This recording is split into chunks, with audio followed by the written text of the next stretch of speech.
Hello guys, and welcome to the first ever Warhammer 3 DLC review that I will be doing on the channel. Now, it's not going to be a very in-depth review per se of everything. This review and kind of just thoughts, my personal thoughts anyway, on the DLC is going to be discussing the campaign mechanics that we saw in the most recent gameplay showcase by Creative Assembly, which that video I will also have a link to in the description of this video. But yeah, I thought I would kind of look into it. I'm getting really excited for this DLC. It's looking more awesome every single time they make a blog post about it or make a video about it. And so I thought I would do sort of a short video kind of talking about my thoughts on it and what you guys can expect from it as well. And so yeah, I just ask that you bear with me, and we're going to get through this as quickly and as painlessly as possible. And hopefully in the future, if I decide to do these will be a little crisper for you. But without further ado, let's jump into the first mechanic for the Chaos Dwarfs. Now, not necessarily in any particular order. These are just the ones that I put them in, so keep that in mind as well. But the first one we can see here is pretty much just a straight copy and paste of the Cathay Caravan mechanic, which is totally fine with me. I think it adds a lot of flavor to the Chaos Dwarves. It makes sense for the Chaos Dwarves, which it's really simple. You know, you spend some laborers or slaves here, however you want to call them, some materials, resources, armaments, however you want to call them, and then an extended, amount of time to wherever location you're going, and then you get the rewards that follow. And also in the video, you can see where when you're the caravan, is traveling, it'll run into encounters where you can lose cargo and pick up units or just fight, that kind of thing. So it's really cool that it just kind of adds a little spice to the campaigns themselves, and also something you can kind of look forward to and kind of do on the side that makes your economy or your overall campaign that much stronger. So really cool, really short and sweet. I think, again, it's just really something that just is going to add a good amount of spice to the Chaos Dwarf campaign. Now, secondly, this one's fairly small, but I really like it. It's the fact that if we look down here, their walls provide army abilities, which, again, if you check out the video, you can see it kind of does a little bit of a bombardment ability, which I think is really cool. It makes it a really useful way to be able to defend your settlements, which, depending on how much tweaking goes on in patch 3.0, that will also be released on the 13th in terms of auto resolve on higher difficulties, lower difficulties, potentially Creative Assembly reworking the garrisons and settlements themselves. These army abilities could be even more powerful, so it's just really cool, again, that they actually have an army ability to begin with, because a lot of factions in the game don't have anything. But for me personally, I think it's really just gonna, again, add more spice to their faction. Other factions, like the demon factions, obviously, but like Skaven, for example, it just adds little more flavor to their battles, because as if you've played Skaven with Menace Belows and Warp Bombs, it can make a whole world of difference in terms of the outcome of the battle. So really cool, nice little addition to that for the Chaos Dwarves there. Really cool. Thirdly is pretty much a copy and paste, from my opinion anyway, of what it looks like from the Beastman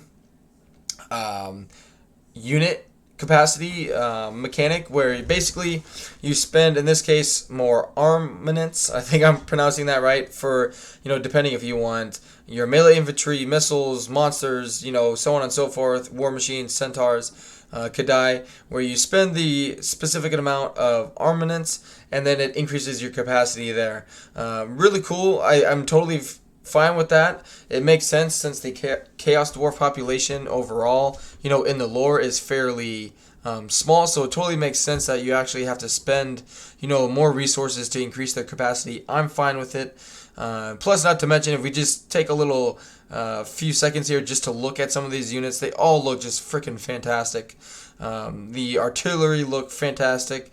The melee units, missile units, monsters, I think it's going to be a really great faction to play as in terms of their army compositions. Really, really cool.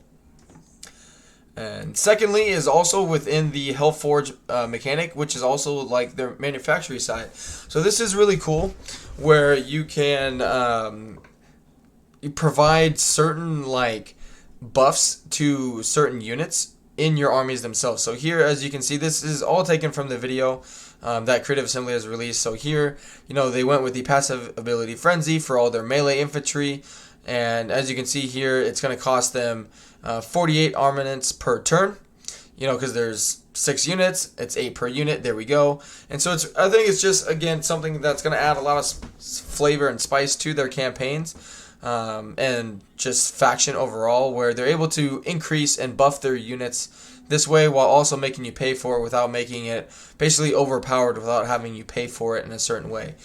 So I think it's a really good way to kind of, keep things balanced, where it's just not super cheap or super easy to do, because obviously you won't be able to do it if you're not getting enough resources. So I think Creative Assembly overall is doing a really good job with the Chaos Dwarf DLC in terms of keeping everything relatively balanced, where you need resources to build buildings and recruit certain units, but you also need to grow and conquer. You have to build certain settlements in certain areas. I think it's really, really cool there. But really, all these things, if we just back up and to look over all of them are just doing a really good job of adding a little bit of, I keep saying spice and flavor, but really that's what it is. It's not anything we haven't seen technically before, but it's just really cool to see them add these things and tweak them just a little bit to make them Chaos Dwarf specific. So I really like them. I think it's going to be fantastic for the Chaos Dwarves.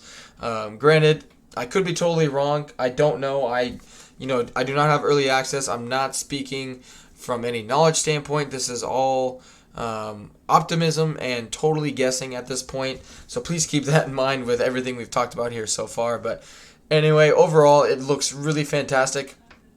And lastly, the another mechanic that I saw, this is taken from the Tower of Zharr mechanic, where you're kind of like fighting, quote unquote fighting against, you can fight them, I guess, thinking about it, but you're like in a competition with the other Chaos Dwarf major and minor factions to claim seats.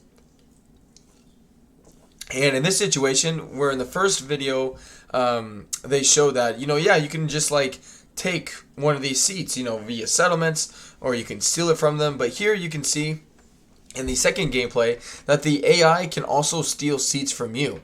So I think that's really cool in terms of the AI actually being able to fight back, sort of in a manner of speaking, against you, where you could have an ability, but that doesn't necessarily mean once you have it, you get to keep it. Obviously, if you're the only Chaos Dwarf faction remaining, I would imagine you will.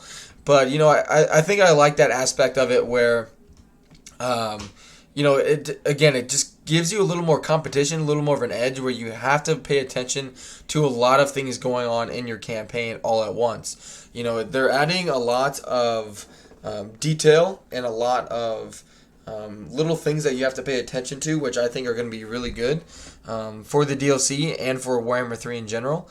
Because a lot of campaigns I feel like personally are just really just super, super straightforward and to the point. You do this, you get that, it's black and white. But here you have so many little things you have to constantly manage and keep track of. I think it's really, really good, and it's going to make it a little more interesting there.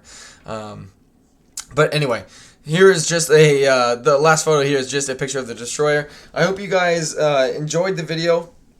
Just going through each of the few mechanics that I saw, again, through the gameplay showcase that I really enjoyed. I hope you guys will like them as well. Don't forget to leave a like on the video, and down below let me know what you guys thought of the video. Things I could have done differently, things that you really liked, things you didn't like about it. Just let me know, because your feedback does greatly help me make better videos for you guys, as well as better live streams in the long run. So again, don't forget to hit that like button and comment down below your thoughts, and I will see you guys again very soon with more Warhammer content. Bye.